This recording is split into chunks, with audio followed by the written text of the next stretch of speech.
Okay. Good morning.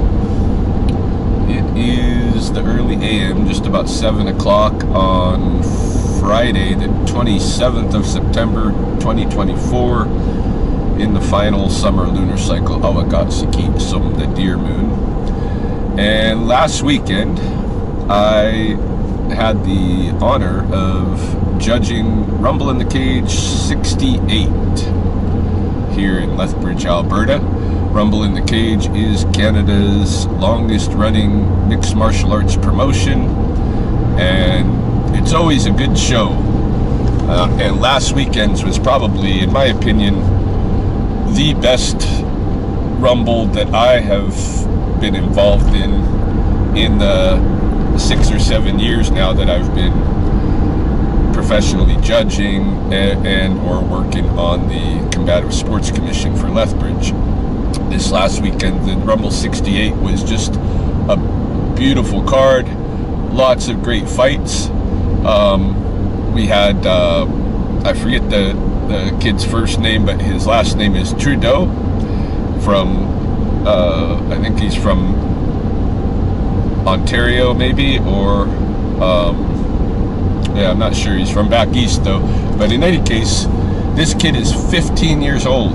15 years old, and his skills are phenomenal. Like he's just really good at transitions and stuff. I can see he's got some super jiu-jitsu skills that we didn't get the full appreciation of, I don't think, at the fight this last week. He lost his fight, I believe in the third round, but he was doing very well against his opponent, who was, I think, a couple of years his senior and a little bit larger than him, but he was doing very well. He got stopped by a liver kick that he crumpled him. He wasn't quite expecting, but he's going to be, I think, a big mixed martial arts star for Canada in the future, potentially. If he continues at his level, that, you know, continues building from where he's at. He's a skilled kid. He's pretty amazing. So we had that fight. We had, most of them were mixed martial arts fights, though we had one kickboxing fight between women, and then the final fight of the night was bare knuckle boxing, which was quite the spectacle. And in that, the promoter himself, Lee Meehan, finally got to, I know he's been trying for probably a couple of years, 2-3 years now, to get himself lined up for a bare knuckle boxing or bare knuckle MMA fight, and it finally transpired. Lee lost the fight. I don't know what all his injuries are, but he definitely got knocked down twice in the first round. That puts a guy back right away, because the rules in bare knuckle boxing, you know, for judging is basically you still are working with the 10-9, 10-8 round kind of thing, but every time somebody gets knocked down, that's a point loss automatically. So getting knocked down in the first round would have been a 10-9, but he got knocked down twice. That brought it down to a 10-7 automatically, which really, I don't think it, you know, we got to look at those. That's not the problem with the rules that I want to talk about this morning, but that is a problem too. If you get, you know, he got knocked down twice, but I don't think it necessarily was, you know, if you look at the damage and stuff, I don't know if that was a 10-7. I might have called it. If I didn't have to automatically deduct a point, I would have called that a 10-8 round, perhaps. But, you know, Lee did get cut. He got knocked down, you know, a couple times in that first round, and then in the second round, he put out a lot of effort to try to overcome his opponent. But ultimately, I think he might have broken his hand. Definitely was, you know, he was acting like his hand was injured, and maybe his bicep or something like this. Something in his arm seemed like maybe he tore it. I don't know. I haven't heard what the actual injuries are, but after the second round, Lee forfeited the fight, said he couldn't go on with the injuries. So, but it was a good fight. We had 2 serious knockouts in the night. One of them was a 15-second fight, and the knockout occurred on the very first punch, and the guy was just flat like a board, knocked out. But he got up, he was okay after. But we had another guy that got hooked, and he kind of crumpled sideways into the cage, and then his opponent got one more. I mean, he was already knocked out, but his opponent got in one more shot before the referee was able to stop the fight. And that last shot perhaps hurt the guy. It seemed to be maybe a neck injury. He wasn't moving. He was you know, crumpled over and knocked out for a long time. They couldn't get him to be moving very well. I've seen his toes move. You know, I've seen him flex his foot back and forth, but I didn't see him lifting arms or knees or anything like that. He may have had a neck injury. I don't know. Again, like, I could contact the fight commission and find out what was the disposition of that fighter, but I haven't. I'll hear in the future what happened with it, but I didn't mean to necessarily report on that, other than just mentioning that as a happening. But yeah, we had to take an unplanned 20-minute intermission to get an ambulance and a stretcher in there and get that guy taken out of the cage.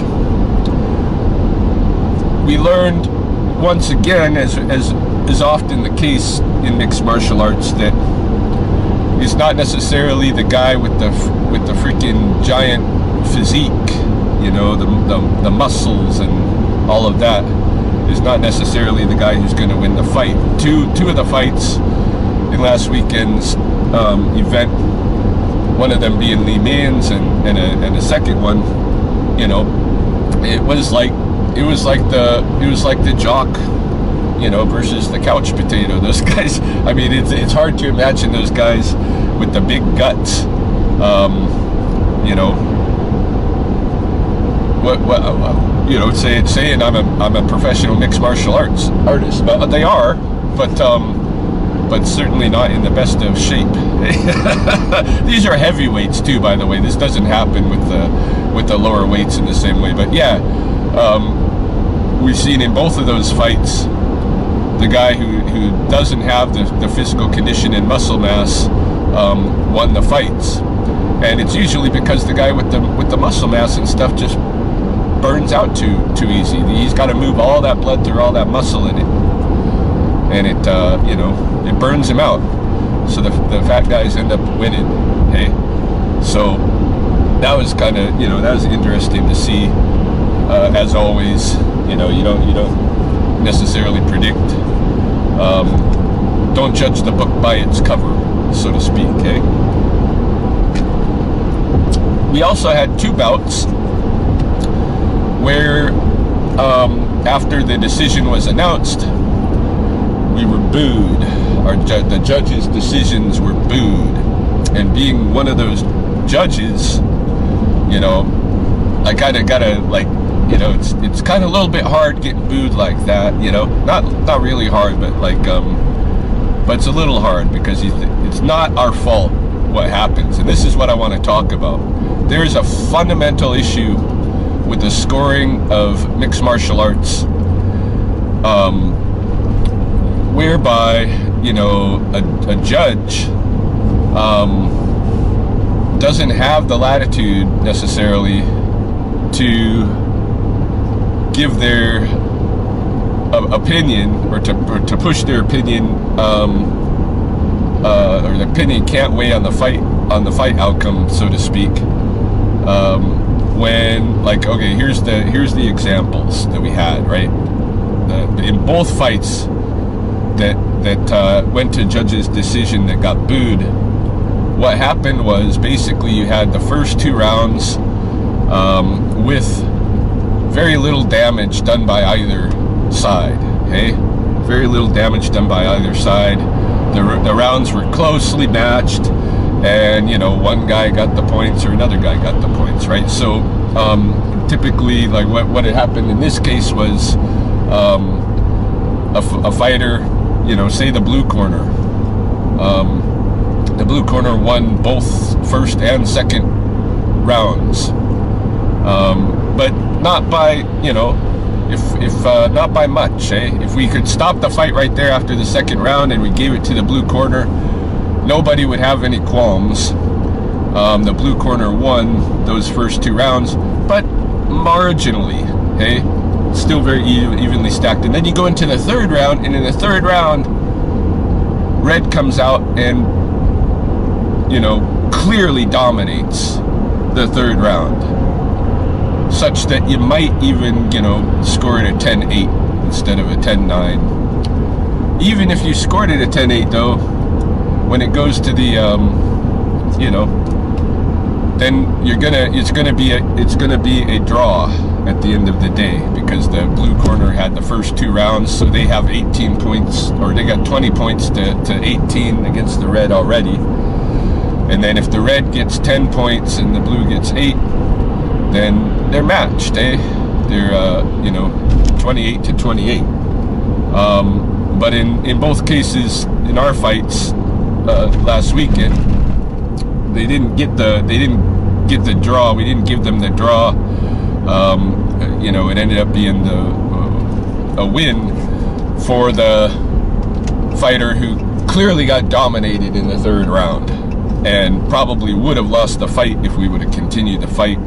And even, you know, if I had to say who actually won the fight out of the 3 rounds without the scoring, just won the fight, I would have said, you know, the red corner, because of the such dominant third round that you could tell, like, this is where it's going. Red is won. He's already won because he's done more damage in 1 round than had been done the whole rest of the fight.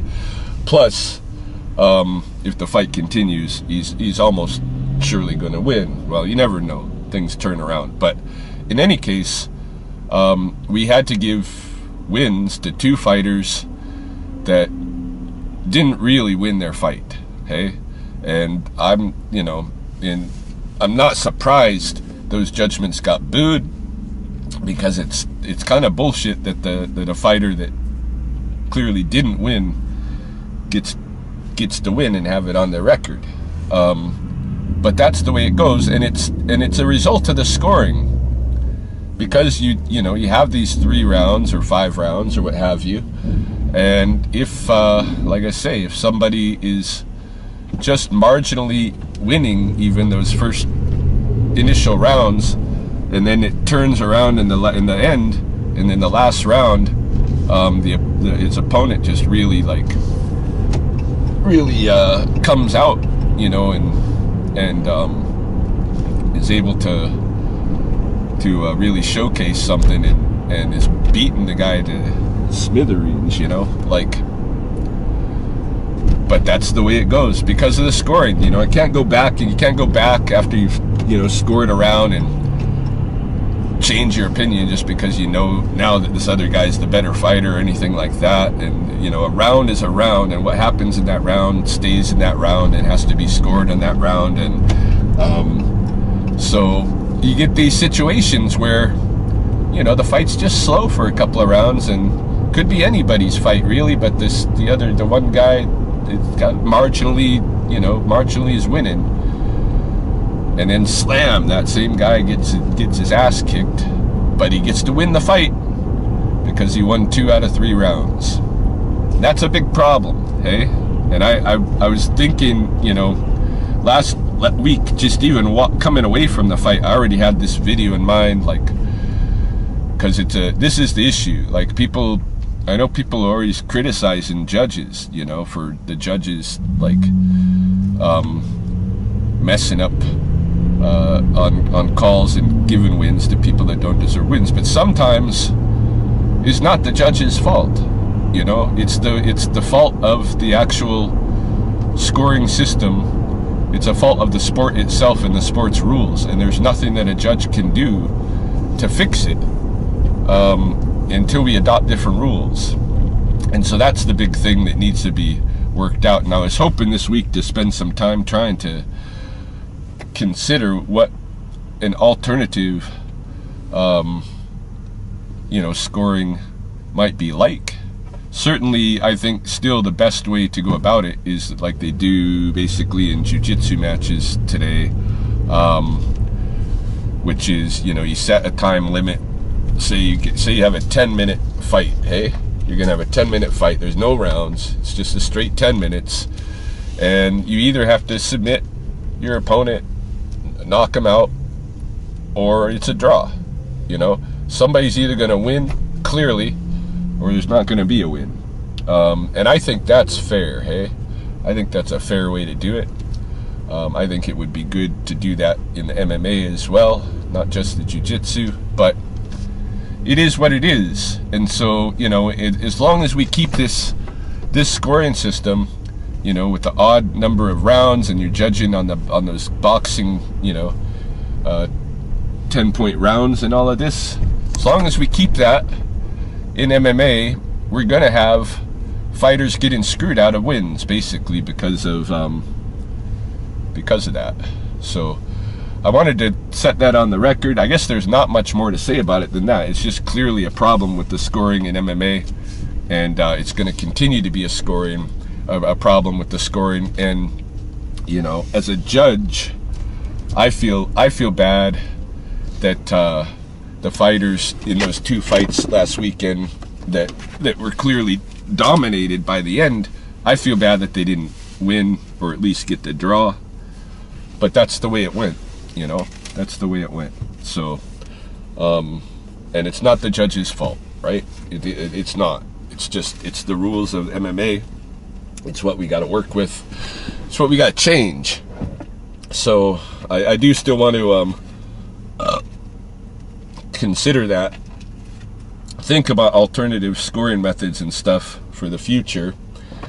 Maybe even put together a proposal or something if I could think of something that's a better way of scoring. But yeah, this is just not working. Hey, this is not working for all. I mean, it works for most fights. Most of the fights, you come out with a fair decision, I think, based on that scoring. But not always. And on 2 occasions out of 15, which is way too many, last weekend, we had basically bad calls. But the bad calls that were not based on judges being bad judges. It's just the rules that we have to play by, and they're not adequate. So that's all I got to say about that. But it is something that needs to be fixed in the future, and I'd like to put some more thought and consideration into how that can be fixed. Because we can here in town always adopt a set of rules that are that are our own, that we want to play with, for an event and that kind of thing. And I'm pretty sure Lee Meehan would be interested in having a better, more accurate judging and scoring system. I'm sure he's put a lot of thought into that too. I know, because when I was on the fight commission, we had fights that Lee put on where he was working with alternative scoring systems and that kind of thing. So more to consider in the future. But yeah, I just wanted to note that there is a fundamental flaw in the judging of MMA. It's not the judge's fault, but it's the sport. It's the sport and the rules we have to follow that screws fighters out of wins on occasion. So again,